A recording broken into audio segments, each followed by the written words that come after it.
حج کے لیے جانا جاتا ہے جسے اللہ نے واجب قرار دیا. کربلا روضہ سرکار ابو عبداللہ ہے جہاں جانا مستحب مؤکدہ قرار پایا.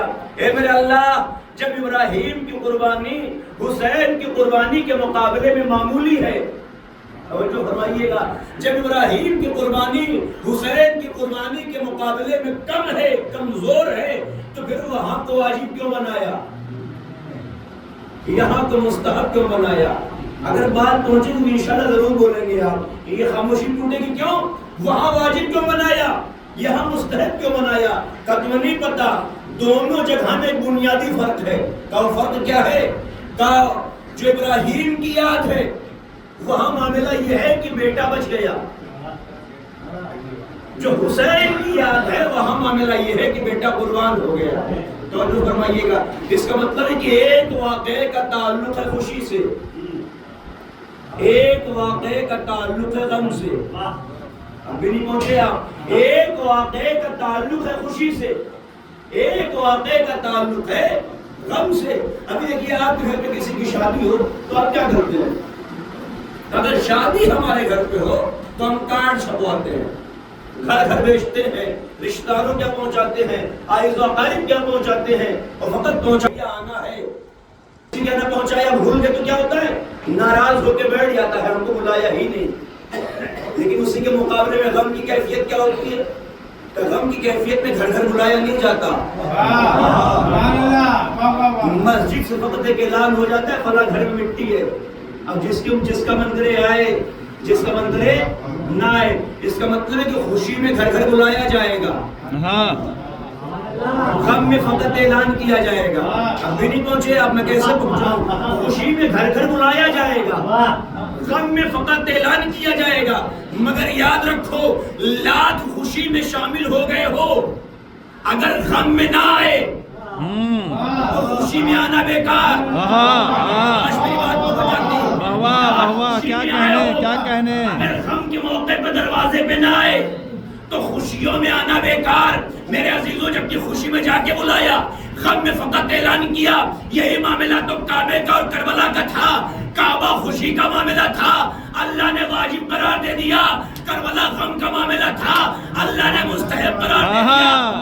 یاد رکھو، اگر کربلا تک نہ گئے تو کعبہ بھی آنے کا کوئی فائدہ نہ ہوگا.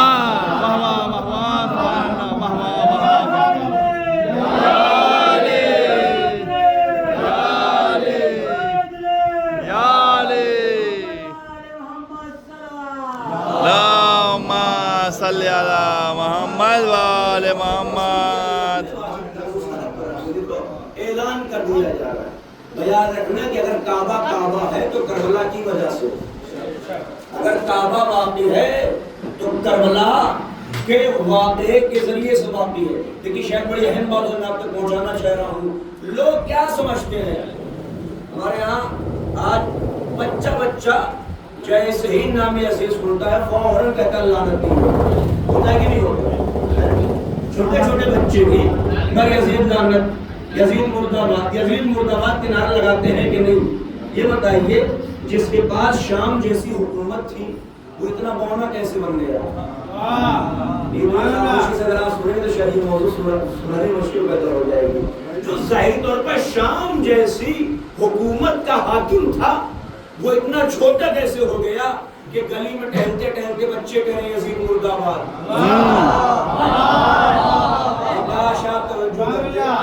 گلی کے چھوٹے چھوٹے بچے ٹہلتے ٹہلتے کہتے ہیں یزید لعنتی ہے، یزید مردہ باد ہے، یزید مردہ باد ہے. یہ ظاہری طور پر اتنا بڑا دکھنے والا یزید اتنا چھوٹا کیسے ہو گیا؟ اسے اتنا چھوٹا بنایا کس نے؟ اس کی حقیقت کو اتنا کمزور کیا کس نے؟ کہ یاد رکھیے، یہ بڑی سی حکومت کو سنبھالنے والا اتنا چھوٹا اس لیے بنا کہ اس کی بیعت کا کسی نے انکار کیا. بیعت کا انکار نہیں کیا بلکہ اس کی حقیقت کو کچل دیا، اس کے راز کو فاش کر دیا. ورنہ غور کیجئے گا، سن 60 ہجری میں یزید کی حکومت آئی ہے اور سن 64 ہجری کے آغاز میں یزید کی حکومت ختم ہو گئی ہے. تقریباً 3 سے 4 سال پر مشتمل یہ حکومت ہے. لیکن 3 سے 4 سال میں اس نے بڑے بڑے کام کیے ہیں. یہ نہ سوچئے گا کہ یزید کوئی احمق تھا، جاہل تھا، بدو تھا، بیوقوف تھا. نہیں، سیاسی تھا، نظر بہت دور تک تھی. مگر یاد رکھو جب تمہارے نظریات معصوم کے نظریات کے مقابلے میں آ جائیں تو تمہارے نظریات ختم ہو جاتے ہیں. ورنہ جو نظریات اس کے ہیں اور جہاں تک وہ دین اور مذہب کو لے جانا چاہ رہا تھا، میں آپ تک بات پہنچانا چاہ رہا ہوں. ذرا غور کیجئے گا، 3 سے 4 سال حکومت ہے، 3 بڑے کارنامے انجام دیے اس نے. اس سے پہلے ایک قدم پیچھے آئیے، مجھے یہ بتائیے اصول دین کتنے ہیں؟ شاید بات میں آسان بن رہا ہوں. اصول دین کتنے ہیں؟ 5. کیا کیا؟ توحید، عدل، نبوت، امامت اور قیامت. لیکن یہ قیامت دور ہے، قیامت آئی نہیں. ایک لمحے کے لیے قیامت کو تھوڑا سا پیچھے رکھیے. اس کے بعد توحید اور عدل، ظاہراً 2 الگ الگ چیزیں ہیں مگر حقیقت میں ایک ہے. کیوں؟ کہ اس لیے کہ جس اللہ کو ہم ایک مانتے ہیں ہم اسی اللہ کو عادل مانتے ہیں. یہ جو عدل کا تعلق ہے وہ ذات توحید سے ہی ہے، اللہ کی ذات سے ہی ہے. تو اس کا مطلب یہ کہ توحید اور عدل الگ الگ نہیں ہے. توجہ فرمائیے گا، انشاءاللہ خود اپنے آپ میں ایک موضوع تفصیلی ہے کہ توحید کیا، عدل کیا ہے. کبھی وقت رہا تو اس موضوع کی طرف جایا جائے گا، لیکن آج غور فرمائیے گا. قیامت ابھی آئی نہیں ہے، توحید اور عدل ملا کر کے ایک ہو گئے. تو اب کتنے اصول دین بچے؟ 3. کیا کیا؟ توحید، نبوت اور امامت. قیامت ابھی آئی نہیں ہے، توحید اور عدل ایک ہے. تو کتنے بچے؟ 3. کیا کیا؟ توحید، نبوت اور امامت. یزید کی دور حکومت کیا ہے؟ تقریباً 3 سے 4 سال. کیا کیا اس نے؟ کا پہلا کام اس نے یہ کیا کہ کربلا میں امام حسین کو شہید کیا. دوسرا کام اس نے کیا کیا؟ کہ شہادت امام کے بعد اس نے مدینے کو تاراج کیا. توجہ فرمائیے گا. تیسرا کام اس نے کیا کیا؟ کہ مدینے کی تاراجی کے بعد خانہ کعبہ پہ حملہ کیا، خانہ خدا پہ حملہ کیا. ذرا غور فرمائیے گا، اصول دین کتنے بچے؟ کیا کیا؟ توحید، توحید، نبوت اور امامت. کربلا میں حسین کو شہید کیا. یہ فقط حسین پہ حملہ نہیں ہے، حملہ امامت پہ ہے. کاش وہاں تک آپ پہنچ جائیں جہاں تک میں لے جانا چاہ رہا ہوں، لطف آئے گا انشاءاللہ. کیا کہ کربلا میں حسین کو شہید کیا. یہ حملہ فقط حسین پہ نہیں ہے، امامت پہ ہے. کربلا کے بعد مدینے کی تاراجی، رسول ہے نہیں تو مدینے پہ حملہ کیا جائے. یہ حملہ فقط مدینے پہ نہیں ہے، نبوت پہ ہے. توجہ فرمائیے گا، یہ حملہ فقط مدینے پہ نہیں ہے، نبوت پہ ہے. اور نبوت پہ حملے کے بعد خانہ خدا پہ حملہ. اللہ تک پہنچ نہیں سکتا، کیا کیا جائے؟ کہ اللہ کے گھر پہ حملہ کیا جائے. اس کا مطلب یہ حملہ فقط خانہ کعبہ پہ نہیں ہے، حملہ توحید پہ ہے. آج توجہ کریں آپ. کیا مطلب؟ کہ امامت پہ حملہ، نبوت پہ حملہ، توحید پہ حملہ. یہ یزید کا سیاسی پہلو تھا. لوگ یہ کہتے ہیں کہ یزید قرآن کو مٹانا چاہتا تھا. بے شک وہ قرآن کو مٹانا چاہتا تھا، لیکن قرآن ختم نہیں کرنا چاہتا تھا. اس کی مرضی یہ تھی قرآن رہے مگر ویسا رہے جیسا ہم چاہیں. تو جو فرمائیے گا، وہ دین کو مٹانا نہیں چاہتا تھا، دین کو بدلنا چاہتا تھا. وہ چاہتا تھا دین رہے مگر ویسا رہے جیسا ہم چاہتے ہیں. پہلا حملہ امامت پہ، دوسرا حملہ نبوت پہ، تیسرا حملہ توحید پہ. یہ 3 حملے جو یزید کے 3 سال کی حکومت کے تھے، حسین کی ایک انکار بیعت نے لمحوں میں اس کا گلا گھونٹ دیا.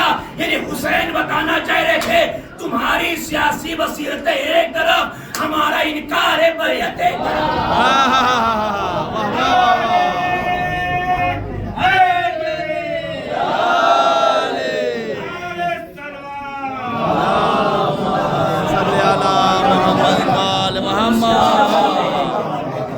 ہمارا انکار بیعت ایک طرف، 1400 سال گزر جانے کے بعد بھی الحمدللہ واقعی کربلا تازہ نظر آ رہا. اور ایک پہلو اور سن لیجیے، وہاں سے اپنی گفتگو پہ آ جا رہا ہوں. کیا 1400 سال گزرنے کے بعد آج واقعی کربلا بالکل تر و تازہ نظر آ رہا ہے. یہ الگ بات ہے کہ واقعی کربلا کے ہدف اور مقصد میں اختلاف. جس نے جیسا سمجھا وہ ایسی کربلا بیان کر. اور میں نے جملہ کہا ہے، یہ میرا جملہ نہیں، آیت اللہ ہے، جوادی عملی فرماتے ہیں کہ کربلا کی حقیقت کو کوئی بیان ہی نہیں کر سکتا، اس لیے کہ جو معصوم تعمیر کر دے اس کی حقیقت تک کوئی پہنچ ہی نہیں سکتا. اگر یہ فطرت پہنچ گیا تو شاید بہت بڑے مسئلے کو میں حل کرنے جا رہا ہوں. غور کر لیجئے گا، کیا کربلا بیان ہوتی ہے مگر کربلا لوگ اپنے اپنے نظریات کے مطابق بیان کرنے کی کوشش کرتے ہیں. یاد رکھیے گا، کربلا اپنے نظریات کے حمل کرنے کا نام نہیں ہے، بلکہ کربلا زبان معصوم سے بیان ہونے والی ایک کیفیت کا نام ہے. فرمائیے گا، بحث ہوتی کربلا حسین گئے کیوں؟ نماز بچانی تھی، بالکل. روزہ بچانا تھا، بالکل. حج بچانا تھا، بالکل. لیکن یاد رکھیے گا یہ وجہ نہیں ہے، یہ مکمل وجہ نہیں ہے. یہ تو فقط قربانی حسین کا صدقہ ہے کہ یہ چیزیں بچ گئی. اگر فقط نماز روزہ حج بچانا ہوتا تو حسین مدینے میں بیٹھے بیٹھے بچا دیتے. اور جو فرمایا کہ شاید جس واقعے تک میں آپ کو لے جانا چاہ رہا ہوں، کہ جس بات تک میں آپ کو لے جانا چاہ رہا ہوں وہاں تک آپ پہنچ جائیں. دیکھیے، رات کی ٹھنڈک تھی، کچھ لوگ اکٹھا بیٹھے تھے، 4-6 لوگ اکٹھا بیٹھے تھے. بحث ہو گئی کہ اللہ نے سورج کو کیوں پیدا کیا. اور جو فرمائیے کہ اگر مثال پہنچ گئی تو انشاءاللہ بات وہیں پہنچ جائے گی. کیا یہ اللہ نے سورج کو کیوں پیدا کیا؟ بحث یہ ہے کہ اللہ نے سورج کو کیوں پیدا کیا؟ جو انسان تھا جو کھیت کی طرف سے واپس آیا تھا، اس نے کہا اللہ نے سورج کو اس لیے پیدا کیا ہے تاکہ جو ہماری زمینیں گیلی ہو گئی ہیں وہ سوکھ جائے. سورج نکلے گا تو ہماری زمین سوکھ جائے گی. تو اس کی نگاہ میں سورج کے نکلنے کی حیثیت کیا ہے؟ زمین کا سوکھنا. ایک انسان کی وجہ یہ نہیں ہے، تو پھر وجہ کیا ہے؟ تو وجہ یہ جو ہم کپڑے دھلتے ہیں وہ سورج کی روشنی میں پھیلاتے ہیں. سورج اس لیے نکلتا ہے تاکہ ہمارے کپڑوں کو سکھا دے. تو جو فرمائیے گا تو اس کی نگاہ میں سورج کے نکلنے کی واقعیت کیا ہے؟ کپڑوں کا سکھانا. ایک انسان نے کہا نہیں، سورج کے نکلنے کی واقعیت نہیں. کا پھر کہ جو زمین سے سبزے اگتے ہیں، اگر سورج نہ اگے نہ نکلے تو یہ سبزے اپنے منزل کمال تک نہیں پہنچ سکتے. تو اس کی نگاہ میں سورج نکلنے کی وجہ سبزوں کا منزل کمال تک پہنچنا. تو جو فرمائیے گا، 3 لوگ 3 نظریے. ایک نے کیا کہا؟ زمین کو سکھانا. دوسرے نے کیا کہا؟ کپڑے کو سکھانا. تیسرے نے کیا کہا؟ سبزے کو منزل کمال تک پہنچانا. اتفاق سے وہاں ایک شخص اور بیٹھا تھا، اس نے کہا کہ بھیا تم بھی کچھ بتاؤ. نہیں بھیا میں نے بولوا. تو اچھا ہے، اب بھیا بتا دو. کہ دیکھو جو تم نے بتایا وہ بھی صحیح ہے، جو تم نے بتایا وہ بھی صحیح ہے، جو تم نے بتایا ہے وہ بھی صحیح ہے، مگر یاد رکھو یہ سورج کا کام نہیں ہے، یہ سورج کے نکلنے کا صدقہ ہے.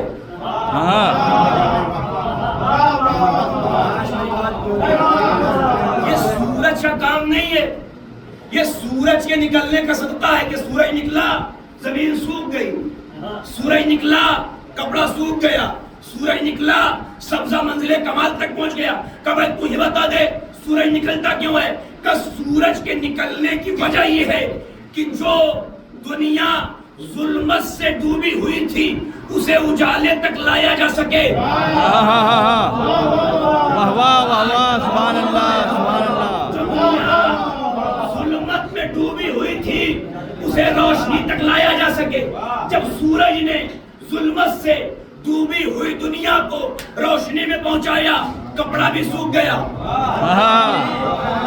زمین بھی سوکھ گئی. کیا کہنے نہیں سوکھی، سبزے کو بھی کمال عطا ہو گیا. اس کا مطلب کیا ہوا؟ کہ سورج نکلا اپنے مقصد سے، صدقے میں کام ہوتے چلے گئے. اب لوگوں نے کہا حسین نکلے نماز کے لیے, حسین نکلے روزے کے لیے, حسین نکلے حج کے لیے. فقط مقصد یہ نہیں ہے, حسین نکلے تھے الوہیت کی حفاظت کے لیے. حسین خدا کی توحید کو بچانے نکلے.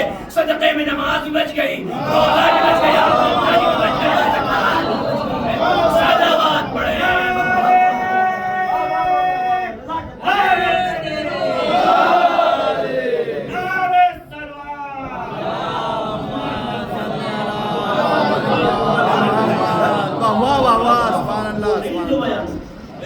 اصل مقصد یہ ہے کہ توحید کی بقا. جب توحید محفوظ ہو جائے گی تو صدقے میں نماز تو بچ ہی جائے گی, روزے کی حفاظت تو ہو ہی جائے گی, زکوٰۃ تو محفوظ ہو ہی جائے گی. دیکھیے یہ حسین ابن علی کا بیان, اسے ہماری کج نگاہیں سمجھ نہیں سکتی, اسے ہماری کمزور فکریں درک نہیں کر سکتی. یہ کربلا معصوم کی بنائی ہوئی کربلا ہے, یہ کربلا عصمتوں کی تعمیر کی ہوئی کربلا ہے. ذرا غور فرمائیے گا, ایک سے دو بات اور رکوع سمیٹ دوں گا. یاد رکھیے کہ اسے عصمت نے تعمیر کیا ہے, معصوم ذہن نے بنایا ہے, اور کوئی نئی چیز نہیں ہے. یہ کربلا آدم کے زمانے کی ہے, یہ کربلا رسول کے زمانے میں موجود ہے. یہ کربلا حسین نے تعمیر کی ہے, حسین نے اسے منزل کمال تک پہنچایا اور ایسا تعمیر کر دیا کہ رہتی دنیا تک اسے کوئی مٹا نہیں سکتا, اسے کوئی ختم نہیں کر سکتا, اس کی حیثیت کو کوئی مٹانے کی جرأت بھی نہیں رکھ سکتا. کیوں کہ اس لیے کہ صادق آل محمد حضرت امام جعفر صادق علیہ السلام مشہور فقرہ ہے, شاید مسائل کی وادی کا فقرہ, اس سے پہلے آپ سن چکے ہیں, مجھے اس ظالم نہیں جانا, گزرنا ہے وہاں سے. فرماتے ہیں امام لا یوم کیوم یا ابا عبداللہ, توجہ, اے سرکار امام حسین, جیسا دن آپ کا تھا ویسا دن کسی اور کا تھا ہی نہیں. لا یوم, کوئی دن ہے ہی نہیں کہ یوم یا ابا عبداللہ, جیسا آپ کا دن ہے اے مولا حسین. کیا مطلب, یا عاشور کا دن اتنا اہم کیوں ہے, یا عاشور کا دن اتنا اہم کیوں ہے؟ چلیے میں سب کچھ تاریخی روایات اور دلیلیں اپنی جگہ چھوڑ رہا ہوں, آپ سے سوال کر رہا ہوں, یہ ہر سال آزاداری پہ اتنے پیسے آپ کیوں خرچ کرتے ہیں؟ واقعہ عاشورہ یعنی عاشور کے دن کے واقعیت کی حفاظت کے لیے, یہی تو ہے نا, بقا کے لیے, یہی تو ہے نا. تو جس واقعے کی حفاظت کے لیے آج بھی دنیا کوشاں ہے, آخر وہ دن اتنا اہم کیوں, اتنا عظیم کیوں, اتنا بڑا کیوں, اتنا زیادہ اہمیت کا حامل کیوں؟ اور اس کی وجہ یہ ہے, یہ عاشور کا دن فقط عاشور کا نہیں ہے, بلکہ آدم سے لے کے خاتم تک تمام نبیوں کی زحمتوں کے مٹنے کا دن تھا.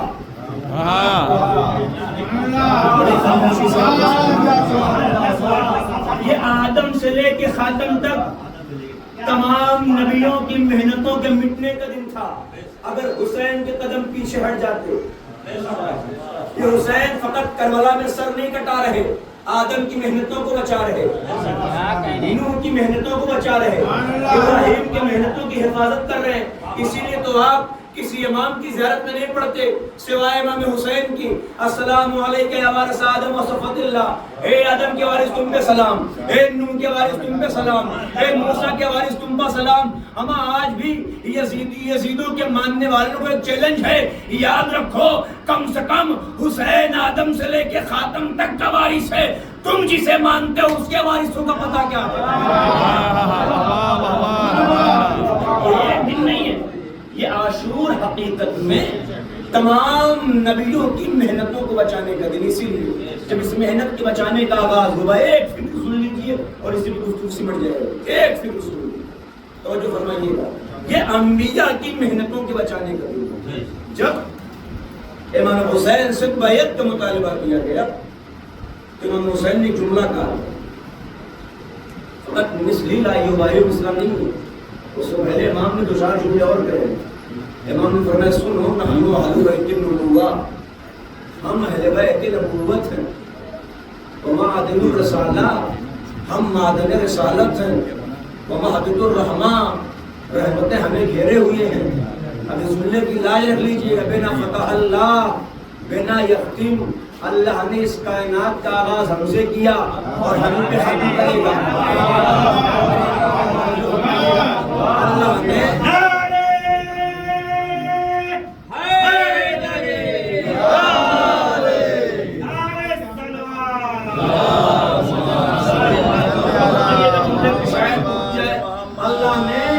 اس کائنات کا آغاز ہمیں سے کیا.